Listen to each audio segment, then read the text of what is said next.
Black Beauty by Anna Sewell. Chapter 2. The Hunt. Before I was 2 years old, a circumstance happened which I have never forgotten. It was early in the spring. There had been a little frost in the night, and a light mist still hung over the woods and meadows. I and the other colts were feeding at the lower part of the field, when we heard, quite in the distance, what sounded like the cry of dogs. The oldest of the colts raised his head, pricked his ears, and said, "There are the hounds," and immediately cantered off, followed by the rest of us to the upper part of the field, where we could look over the hedge and see several fields beyond. My mother and an old riding horse of our master's were also standing near, and seemed to know all about it. "They have found a hare," said my mother, "and if they come this way we shall see the hunt." and soon the dogs were all tearing down the field of young wheat next to ours. I never heard such a noise as they made.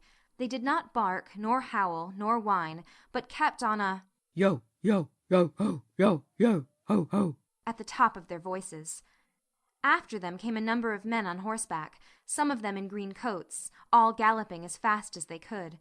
The old horse snorted and looked eagerly after them, and we young colts wanted to be galloping with them, but they were soon away into the fields lower down. Here it seemed as if they had come to a stand. The dogs left off barking, and ran about every way, with their noses to the ground. "They have lost the scent," said the old horse. "Perhaps the hare will get off." "What hare?" I said. "Oh, I don't know what hare. Likely enough it may be one of our own hares out of the woods. Any hare they can find will do for the dogs and men to run after." And before long the dogs began their yo, ho, ho, ho, again, and back they came all together at full speed, making straight for our meadow at the part where the high bank and hedge overhang the brook. "Now we shall see the hare," said my mother, and just then a hare, wild with fright, rushed by and made for the woods.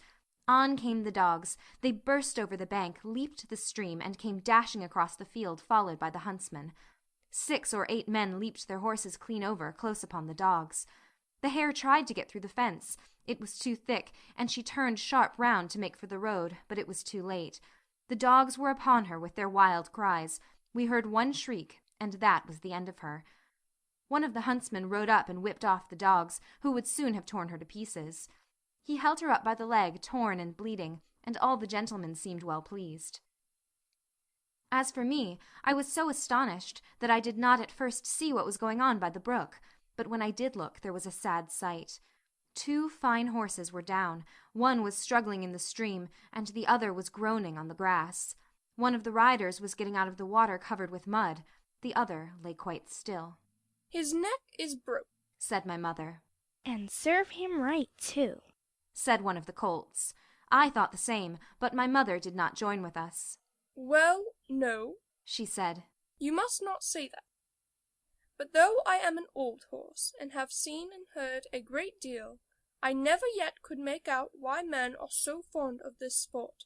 They often hurt themselves, often spoil good horses, and tear up the fields, and all for a hare, or a fox, or a stag, that they could get more easily some other way. But we are only horses, and don't know." While my mother was saying this, we stood and looked on.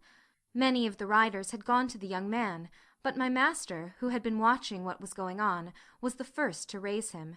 His head fell back, and his arms hung down, and everyone looked very serious. There was no noise now. Even the dogs were quiet, and seemed to know that something was wrong. They carried him to our master's house. I heard afterward that it was young George Gordon, the squire's only son, a fine, tall young man, and the pride of his family. There was now riding off in all directions to the doctor's, to the farrier's, and no doubt to Squire Gordon's, to let him know about his son. When Mr. Bond, the farrier, came to look at the black horse that lay groaning on the grass, he felt him all over and shook his head. One of his legs was broken. Then someone ran to our master's house and came back with a gun. Presently there was a loud bang and a dreadful shriek, and then all was still. The black horse moved no more. My mother seemed much troubled. She said she had known that horse for years, and that his name was Rob Roy. He was a good horse, and there was no vice in him. She never would go to that part of the field afterward. Not many days after, we heard the church bell tolling for a long time, and looking over the gate we saw a long, strange black coach that was covered with black cloth and was drawn by black horses. After that came another and another and another, and all were black, while the bell kept tolling, tolling. They were carrying young Gordon to the churchyard to bury him. He would never ride again. What they did with Rob Roy I never knew, but 'twas all for one little hare. End of chapter 2.